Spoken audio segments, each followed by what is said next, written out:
Hi everyone, it's Linda and Michelle, and it's Saturday.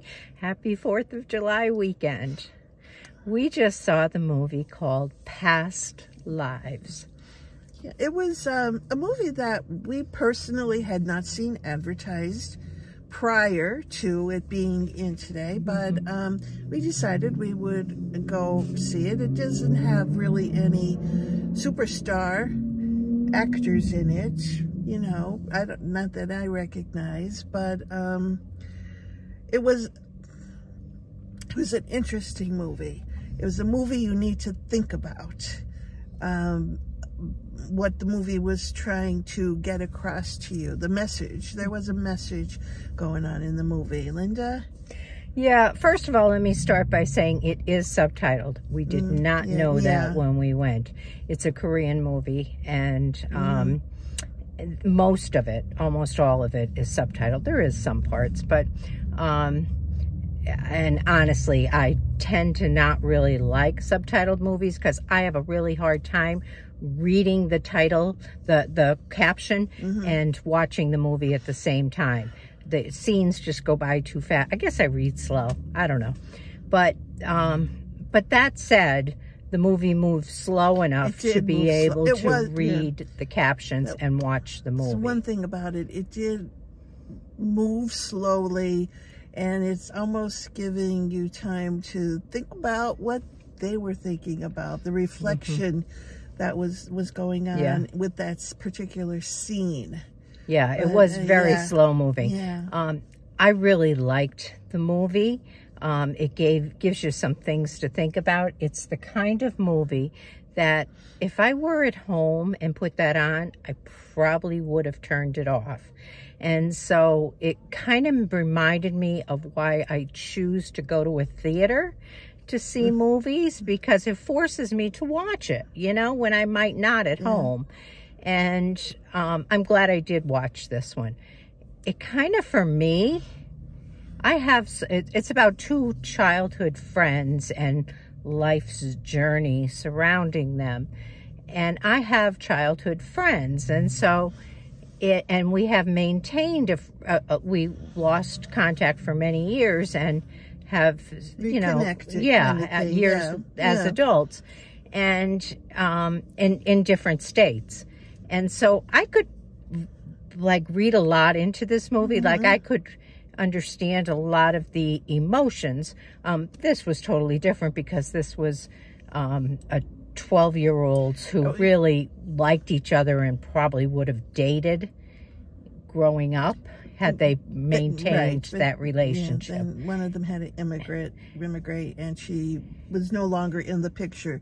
And then 12 more years passed, right? Yeah, we probably should say that. This was in Korea. There were two children, a male and a female, who were in school together, best friends, liked each other, probably would have dated, but the girl's family immigrated to the United States, and she left Korea at 12.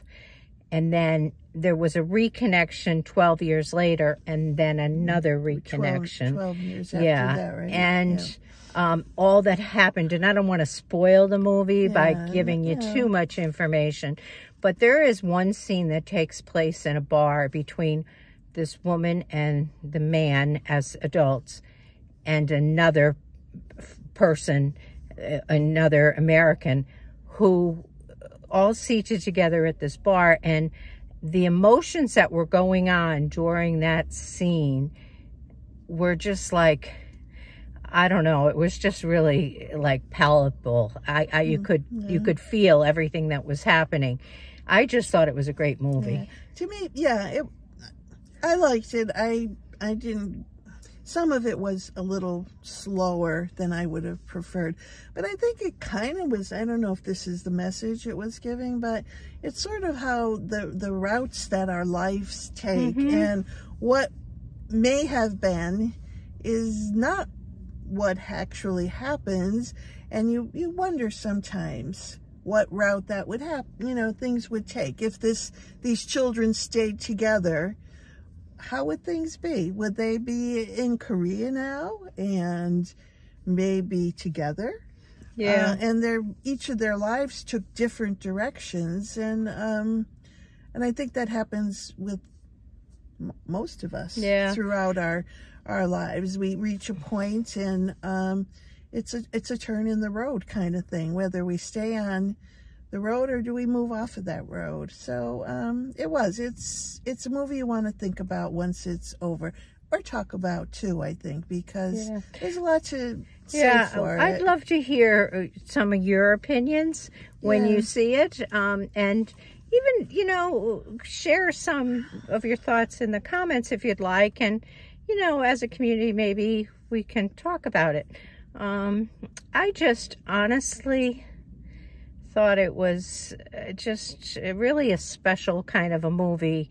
And, you know, you learned a little bit about the Korean culture as well. I mean, that also played into the Past Lives title, because they have a belief that, you know, we've been together at different times in the past.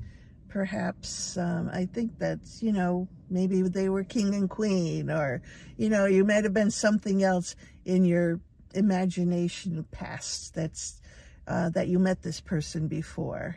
And, but it was interesting. I mean, and they kind of talked about that, the couple did later, you know, where we could have met in the past. So, yeah, I would say go and be prepared for just to sit back and let the movie kind of unwrap in front of you, but but be prepared for it to be slow and to have to read captions. Not long captions, easy to read.